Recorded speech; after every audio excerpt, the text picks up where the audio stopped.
CrPC की धारा 151 एक टीके की तरह है, एक इंजेक्शन की तरह है। क्यों? क्योंकि जब कोई बीमारी होने वाली होती है उससे पहले एक टीका लगा दिया जाता है तो वह बीमारी नहीं होती है। उसी प्रकार जब कहीं पे 10-12 लोग इकट्ठे हों और वहाँ पे शांति भंग होने की आशंका में पुलिस वाले आपके ऊपर 151 की धारा लगा करके आपको गिरफ्तार कर सकते हैं या कर लेते हैं।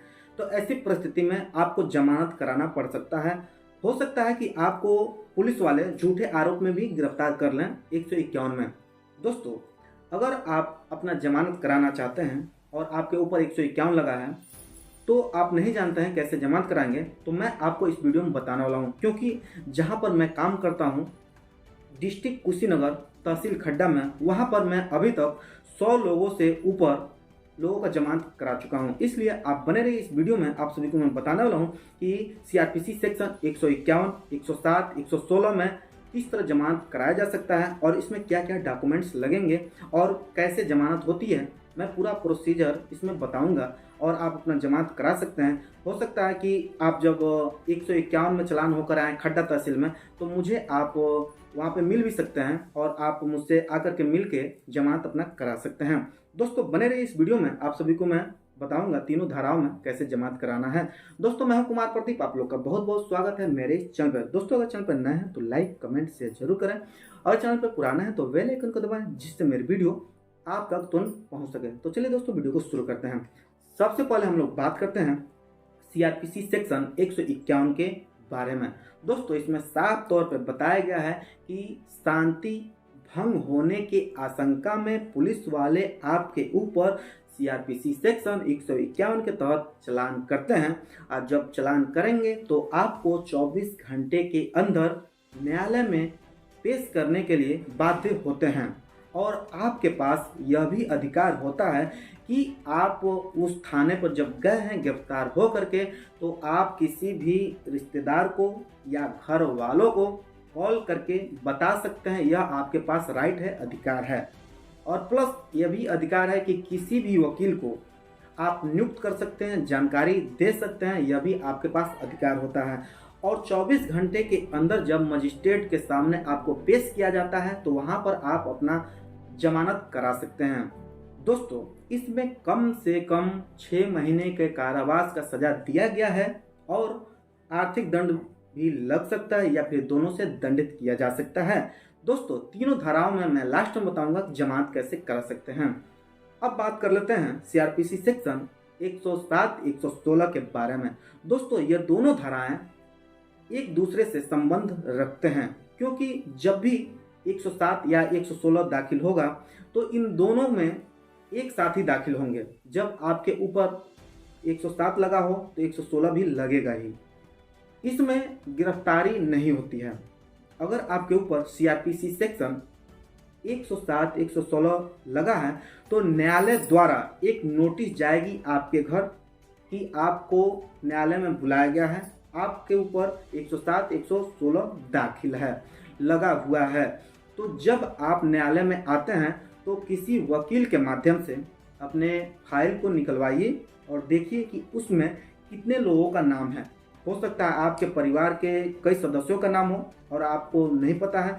तो जब जैसे ही आपको पता है हो जाता है कि सीआरपीसी सेक्शन 107, 116 में कितने लोगों का नाम है तो आपको जमानत कराना पड़ेगा। जमानत कराने का प्रोसेस मैं बताऊंगा भी। इसमें भी सज़ा के बारे में बात कर लेते हैं। इसमें कम से कम 6 महीने का कारावास का सज़ा है और आर्थिक दंड है या दोनों से दंडित किया जाता है।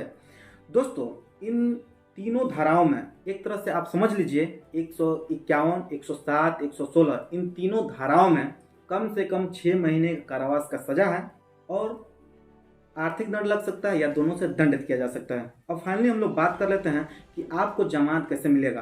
क्योंकि मैं अभी तक जहां पे काम करता हूं 100 से ऊपर लोगों का मैं जमानत करा चुका हूं। कई लोगों का कम पैसे में करा दिया हूं क्योंकि वो बहुत गरीब होते हैं, बेगुनाह होते हैं। इस वजह से कम पैसे लेकर के ही मैं उन लोगों का जमानत करा दिया हूँ। तो आप लोग अगर खड्डा तहसील में आते हैं तो मैं आप लोग का जमानत करा दूंगा आसानी से। तो जब भी आप कोर्ट में आइए तो यह वीडियो अगर आपने देखा है तो डॉक्यूमेंट्स के बारे में आप जान लीजिए। जिनका जमानत कराना है वह स्वयं चले आए, उनका आधार कार्ड वगैरह कुछ नहीं लगेगा।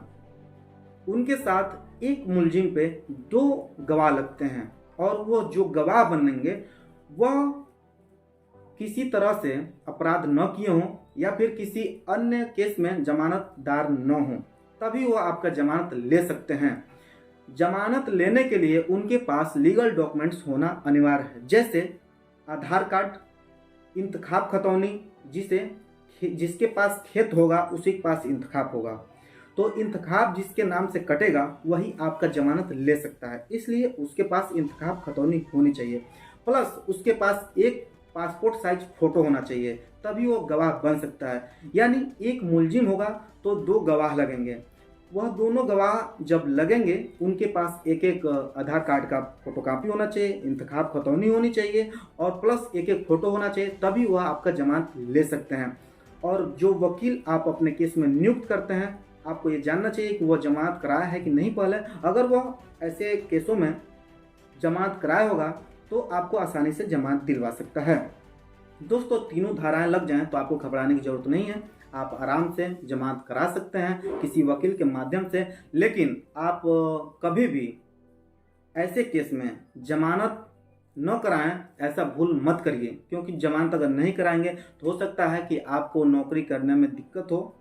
गवर्नमेंट जॉब जब भी करने जाएं, गवर्नमेंट जॉब आपको मिले तो उस समय आपको प्रॉब्लम होगी, या फिर जब आप विदेश जाने वाले हों, पासपोर्ट बनवाएंगे, तब भी आपको दिक्कत होगी। इसलिए आपको ऐसे धाराओं में जमानत करा लेना चाहिए और यह खुद ब खुद 6 महीने के अंदर केस खत्म हो जाएगा।